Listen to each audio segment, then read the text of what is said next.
जय हिंद everyone, welcome to YouTube channel. तो आज हम बात करने वाले हैं स्टैंडर्ड 9 चैप्टर नंबर 10 के कुछ एग्जाम्पल्स की। तो इसके पहले वाले वीडियो में एग्जाम्पल नंबर 1 और 2 दोनों की हमने ऑलरेडी बात कर ली थी। तो आज हम बात करने वाले हैं एग्जाम्पल नंबर 3, 4 एंड 5 की। तो अगर आप हमारे चैनल पे न्यू हो तो चैनल को लाइक कीजिए, सब्सक्राइब कीजिए और शेयर कीजिए। तो चलिए क्वेश्चन को स्टार्ट करते हैं एग्जाम्पल नंबर 3 के साथ। चलिए तो देखते हैं सबसे पहले क्वेश्चन में क्या दिया हुआ है। चलिए तो सबसे पहले क्वेश्चन को रीड करेंगे, इसको समझेंगे, बाद में कौन सा फॉर्मूला इसमें यूज करना है वो डिसाइड करेंगे। चलिए, an object is throne vertically upward and rise to a height of 10 meter. Calculate the velocity with which the object was thrown upward and the time taken by the object to reach the highest point. तो यहाँ पे हमें बात क्या करनी है। For example सबसे पहले हमें यहाँ पे बात क्वेश्चन में जो दिया है वो समझना है कि यहाँ पे ये एक ऑब्जेक्ट, ओके, ये एक पर्सन है, इसने ऑब्जेक्ट को यहाँ से थ्रो किया with the help of his hand. Okay, object कितना ऊपर गया है, 10 मीटर ऊपर गया है। तो हमें यहाँ पे क्या बताना है कि ये पर्सन ने ऑब्जेक्ट को कौन सी स्पीड से ऊपर फेंका है। तो क्या इनिशियल वेलोसिटी बतानी है। और सेकंड थिंग क्या है कि ऑब्जेक्ट को यहाँ से यहाँ तक हाईएस्ट पॉइंट तक जाने के लिए कितना टाइम लगा है। तो ये दो चीजें हमें फाइंड आउट करनी है। तो चलिए स्टार्ट करते हैं। तो सबसे पहले देखिए क्वेश्चन में कौन सा फॉर्मूला हमें यूज करना है। पहले देखते हैं कौन कौन सी चीजें हमें दी हुई है। ओके, पहले लिस्ट बनानी है। तो डिस्टेंस का सिंबल क्या होता है, एस, और हमें कितना दिया हुआ है, तो एस हमें दिया हुआ है 10 मीटर। और एक चीज आप हमेशा ध्यान रखिए, यहाँ पे जो ऑब्जेक्ट हमने इसको कहाँ फेंका है, ऊपर फेंका है। ओके, तो ये नीचे क्या है, ये ग्रेविटी है, तो हमने कहाँ फेंका है, ग्रेविटी के अगेंस्ट में। तो यहाँ पे जी का वैल्यू कितना आएगा, -9.8 मीटर पर सेकेंड स्क्वायर। जी का वैल्यू लिखिए और इधर ए, बोथ आर सेम। ओके, चलिए हो गया। तो उसके बाद बात करते हैं कि यहाँ पे फॉर्मूला कौन सा यूज होगा। तो फॉर्मूला एक जनरल फॉर्मूला है जो आपको पता है। ओके, तो फॉर्मूला क्या है, v square minus u square equal to 2as। तो ये फॉर्मूला है। अब आप क्वेश्चन को भूल जाइए, अब क्वेश्चन की जरूरत नहीं है। तो यहाँ पे हमें फाइंड आउट क्या करना है, इनिशियल।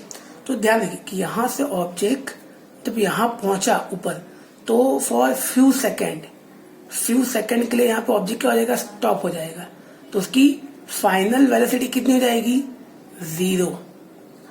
ओके, तो v कितना हो जाएगा, 0, क्योंकि फाइनल वेलोसिटी का सिंबल क्या होता है, v। तो 0 माइनस u कितना है वो हमें फाइंड आउट करना है, 2, a कितना है -9.8, s कितना है 10। ओके, तो 0 ये तो चला जाएगा, तो minus u square equal to, अब इसको आप मल्टीप्लाई कीजिए, 9.8 मल्टीप्लाई बाय 10, तो 98 मल्टीप्लाई बाय 2, 196। तो यहाँ क्या आएगा, -196। क्यों, क्योंकि यहाँ पे माइनस है। अब माइनस माइनस क्या हो जाएगा, कैंसिल हो जाएगा। तो यू स्क्वायर इक्वल टू 196। अब यहाँ पे क्या है, स्क्वायर, तो हम क्या करेंगे, इसको अंडर रूट में प्लेस करेंगे 196, और 196 का अंडर रूट क्या होता है, 14। तो ये हो गया हमारा आंसर। मीन्स ये हमने क्या फाइंड आउट किया, इनिशियल वेलोसिटी। ओके, तो अब हम बात करेंगे टाइमिंग की, क्योंकि अब हमें फाइंड आउट क्या करना है, टाइम फाइंड आउट करना है। तो टाइम के लिए भी एक बहुत इंटरेस्टिंग और सिंपल फॉर्मूला है। ओके, आपको ये याद रखना है, v equal to u plus AT. v कितना है, 0, इक्वल टू u कितना है 14 प्लस a कितना -9.8 और t हमें फाइंड आउट करना है।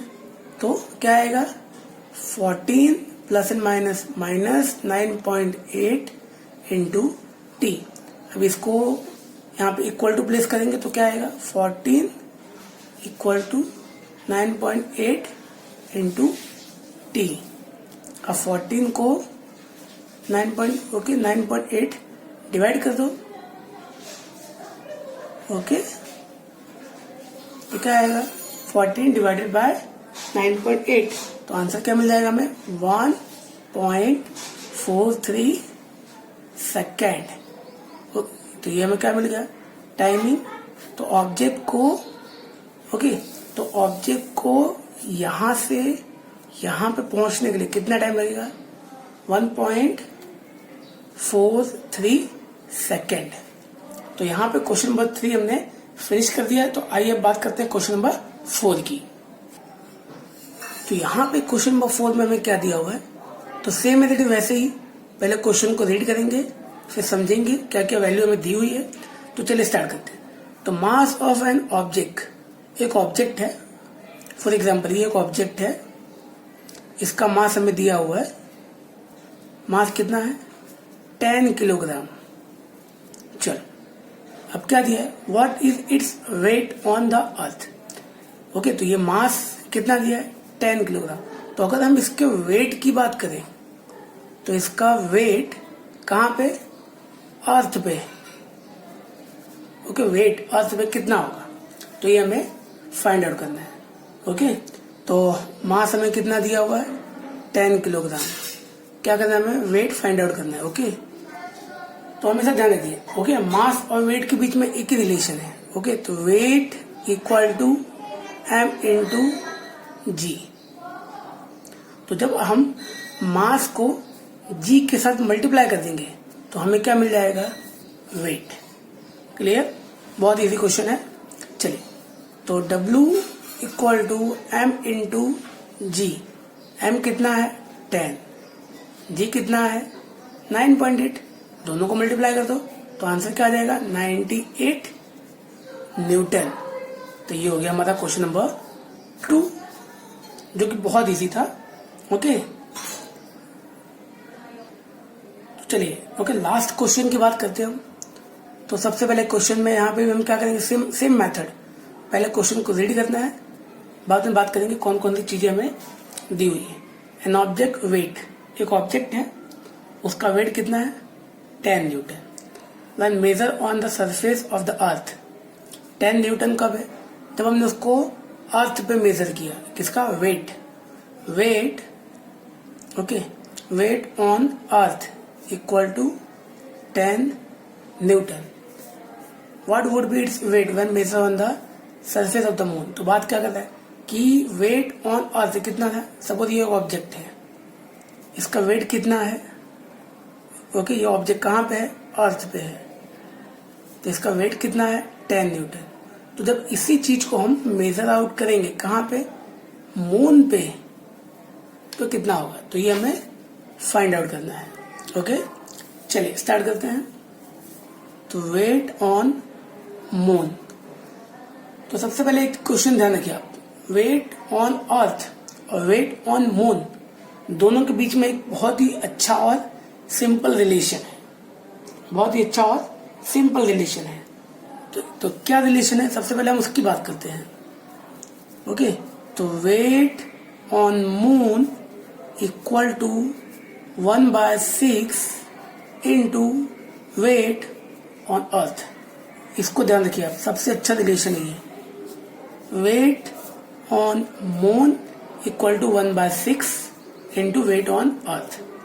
तो ये हो जाएगा वेट ऑन मून, तो हमें फाइंड आउट करना है 1/6 इंटू वेट ऑन अर्थ कितना है 10 न्यूटन, 10 हो गया। तो weight on moon equal to okay 1 into 10 divided by 6। तो जब हम इसको डिवाइड करेंगे तो लास्ट में जो हमें आंसर मिलेगा वो क्या मिलेगा 1.67 न्यूटन। तो ये हमने किसकी बात की, तो ये हमने बात की weight on the surface of moon. आप क्वेश्चन को, ये वाले क्वेश्चन को सॉल्व करने के लिए सिर्फ ये याद रखिए, क्वेश्चन बहुत इजी है। बहुत ही आसानी से हम इसको सॉल्व कर सकते हैं। So now we have already discuss 4 okay 3 4 5 3 question हमने डिस्कस कर लिए बहुत ही इजी और सिंपल तरीके से मैंने आपको समझा दिया। तो इसी तरीके से क्वेश्चन को इजी और सिंपल वे में सीखने के लिए अगर आपको यहाँ पे चीजें समझ में आ रही है तो और आगे चीजों को सीखने के लिए चैनल को लाइक कीजिए, सब्सक्राइब कीजिए और अपने दोस्तों के साथ इसको शेयर कीजिए। Thanks for watching.